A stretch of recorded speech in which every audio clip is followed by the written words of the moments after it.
This is a circular polarizing filter, and in this video I'm going to tell you what its uses are and also go out on location and show it being used with the benefits it has to offer.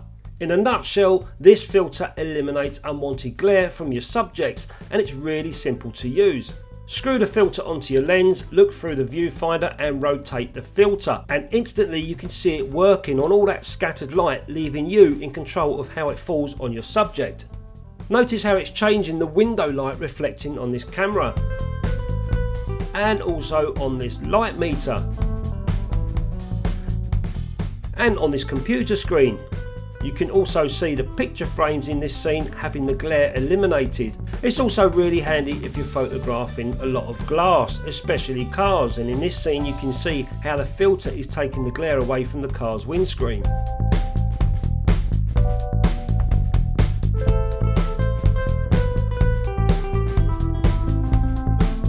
Now when you're using a polarizing filter, usually you'll lose a couple of stops of light depending on the brand of filter. So that's something to remember if you're using a camera that hasn't got through the lens metering. And if you add a red or orange filter to the polarizer, you're in for a real treat on blue skies, especially with clouds.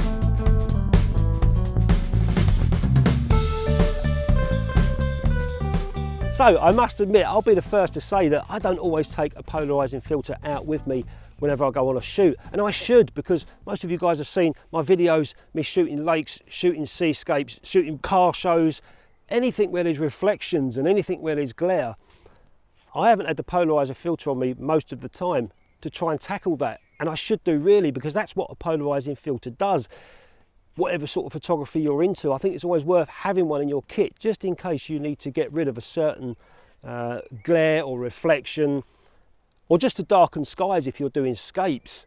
But they don't work all the time and they're not always going to be perfect for every situation. It all depends on where your scene is from the light source, in this case the sun. I'll show you what I'm talking about. At the moment the sun is up there, so we're going to say the sun is at 12 o'clock. If I turn that camera and I'll give you a big 360 around this field at the moment, you can see what it's doing with the sky, the polarizer. I'm going to give you a 360 degrees around this field, and this hopefully will give you an idea of how these polarizers work. It certainly does me. If I point up here, you can see there's the sun there, there's the old current bun shining down on my slap head, and you can see there's a natural gradient of the sky as we go around. As we come away from the sun, you can see it gets a little bit deeper and a bit bluer over that way.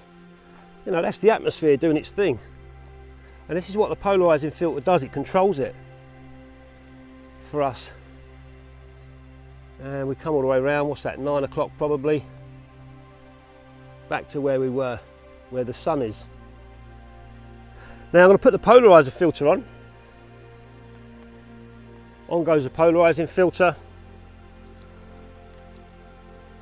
And if I start turning the polarizing filter, you can't really see much happening. All you can see is a little bit of flare going on.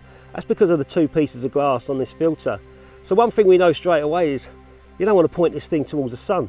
Nothing's going to happen. Let's point it away from the sun so the sun's behind me. Here we go. So now the sun is behind me. Let's say we're shooting a landscape. And if I turn that polarizing filter again now, I can get a pleasing graduation in the sky. You can just see it at the top. This stuff works really nice for colour or black and white. So that's not so bad. They do say that you shouldn't really have a polarizer with the sun to your back, but I don't see that that's a problem there at all. But polarizing filters work best when they're 90 degrees or thereabouts away from the sun. So if our sun is what, around about behind me at the moment, let's twist over here this way. You've got much more of a graduation now. Not too great over there, but deeper there. Let's go a little bit more.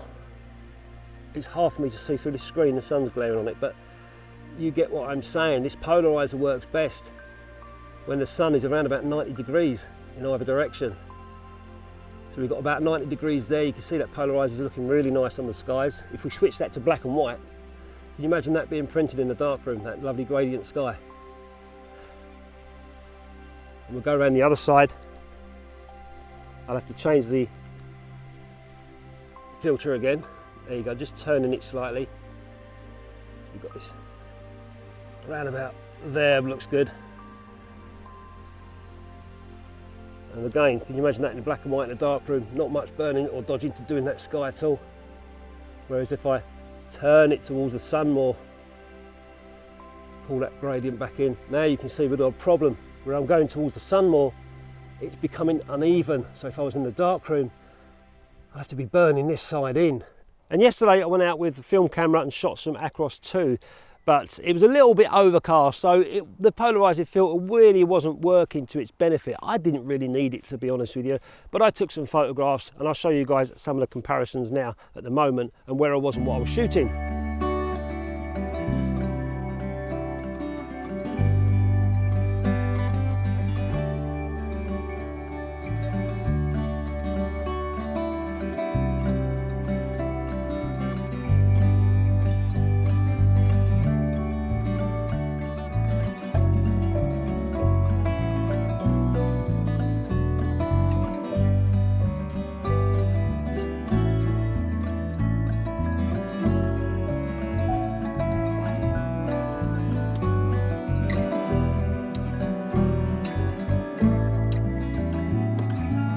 And I've got another scene here, this little tiny waterfall. The sun is just over there. It's getting low, it's not up high in the sky anymore, but this little tiny waterfall, if I look down, I can see all the reflections from the ironworks there. And I'll shoot this with no filter at all. It's coming down at f16. So we'll just take that shot 1/25 of a second. And now we'll put the polarizer on and see what that does to this stream. On goes the polarizer. I'm going to come down to f8, give it that 2 stops. I'm back where I was. And if I circle it now, I've got rid of those reflections on that water.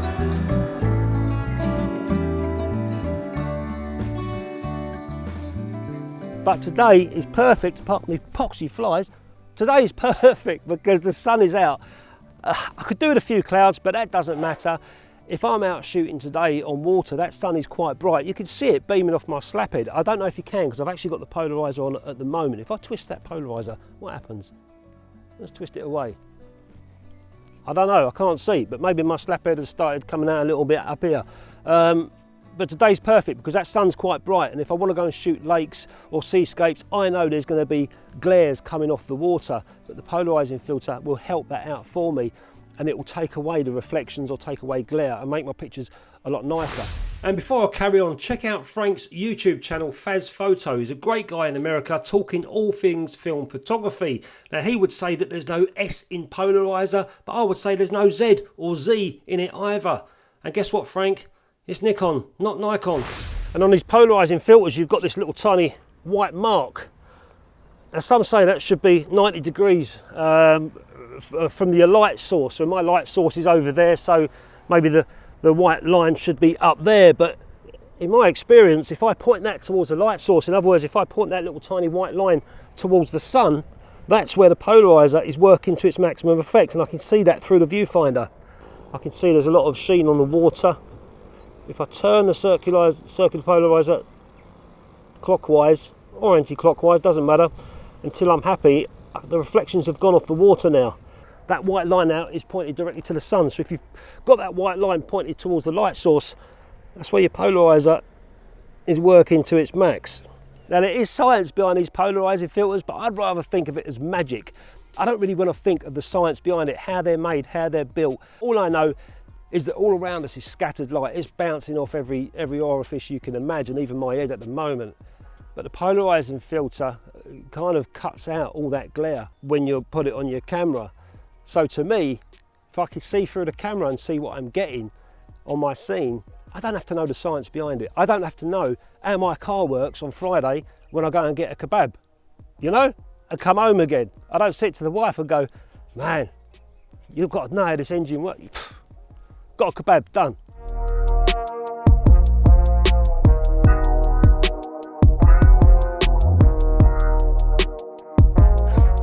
I don't need to know how the polarizer works. It's handy to know. I've kind of got it in my head, but to spill it out to you guys, it's just going to come out gobbledygook. All I know is what I see through the lens, what I see through the camera is what I get, and I know which situations to use it in and when not to use it. So it also works on reflections on foliage as well, you know, all the green stuff. Like this tree here, nice old dead tree. I've got all this ivy creeping up a bit. I think it's ivy. I'm not one of those plant tourists, whatever they call them. But anyway, all that green shit's going up the side. Let's get a photograph of that. You can see, I don't know if you can see through the GoPro, the sun is creating on them leaves this sort of sheen. Might be what you want, might not be what you want, but if you don't want it, use a polarizer and get rid of it. Again, I'll just do one with and one without. Or I should say one with the polarizer working at no efficiency at all, like so, and one with it. As I turn it, I can now see them highlights have gone off all that green. Amazing. And just out of curiosity, I'll take the polarizer off altogether and we'll take another shot. There you go, that's the polarizer. Not on at all. Little bird just went past there. So at the moment I want to take a photograph of this fence and this lovely field, and the sun is up there. It's literally coming down on this field and it's pretty much in front of me, and I know that's not going to be any good. I've got the Leica Q2, I'll put it in video mode and you can see what I'm talking about. So if I wanted to take a picture of that fence and try and get a nice deeper sky, I'm turning the polarizer filter and nothing's happening apart from flare where the two pieces of glass on this filter are sort of fighting with each other. So there's no point in taking that photograph at all. If I did want that photograph, I'll just take the lens filter off and take the photograph. If I want to really get a decent photograph, I have to go the other side of the fence. So let's go to the other side of the fence and see what happens. That's if the farmer don't come and shoot me. So I'm now the other side of the fence. As you can see, that I was over there a minute ago and now I'm over here. And I could do the same again. So this time, the sun is pretty much behind me. Still not the perfect angle. You can see the video camera there. But now if I turn the polarizing filter, you can see it working in the sky. It's darkening that sky. In fact, it ain't too bad. It ain't too bad at all. I'm going to take this picture. We've got my camera in the view, that don't matter. I'll just take that out for a little bit. So that's one shot taken. I'll take the gradient filter, I'll take the polarizing filter off now. So now I'll take the polarizing filter off and take the same shot. It won't give me nothing like what I just got a minute ago. Now there is a natural gradient that we can see up there as well, but the polarizing filter just helps it a bit more. So at the moment I've got a 28mm lens that I'm using on that camera you can see me on now. And some people say that a wide angle lens or 28mm lens isn't really ideal or suitable for a polarizing filter. But I like using a 28mm on my scapes, and sometimes I might use a 50 or an 85. And if it ain't quite right, just take the polarizing filter off. You know, there's nothing else you can do about it. There's only one light source up there, the sun. It's coming down at a certain angle. And if your scene isn't at the right angle and the polarizer is giving you all this strange gradient going on, just take it off and don't use it. But if it's at the right angle with that 28mm lens, you're going to get some really nice photographs from your scenes if that's what you want. If you want to get rid of reflections or darken the sky, make the clouds pop or whatever, that's going to work really well for you. So if there's anything I could say about these polarizing filters, you pay for what you get. I've got Hoya polarizing filter on this camera and the other camera, and they're okay, they're not bad. But there's more expensive ones you could get, probably perform a lot better, and there's a lot cheaper ones that you can get that probably perform a lot worse. So if you're going to go out and invest in a polarizing filter, make sure that you try and get a good one, or one that you can best you can afford. In my case, the Hoya. If you're going to go for the cheap budget ones, you might not get the results that other people are getting. You might be disappointed and wasting your money. But overall, they're really easy to use. You don't have to understand all the science behind it, etc., etc. If you're going to be using it on a DSLR, if you're using it on a film camera SLR, then you know what you see is what you get through the viewfinder, and you'll soon get used to it. And like anything else, practice makes perfect. And to be honest with you, I don't practice with it enough, but I'm quite competent with it if I need to use it for any situations when I'm out taking photographs. It all depends on what you're taking photographs of at the time, whether a polarizer filter is going to suit it or make it look better. But always remember, it's always going to work according to wherever that sun or wherever your light source is, usually at a 90-degree angle. So anyway guys, hope you enjoyed that video. I'm going to go off and play with this polarizing filter now and that Zeiss Icon Netar, take some photographs. I'll catch you next time. Really mate, I'm talking here.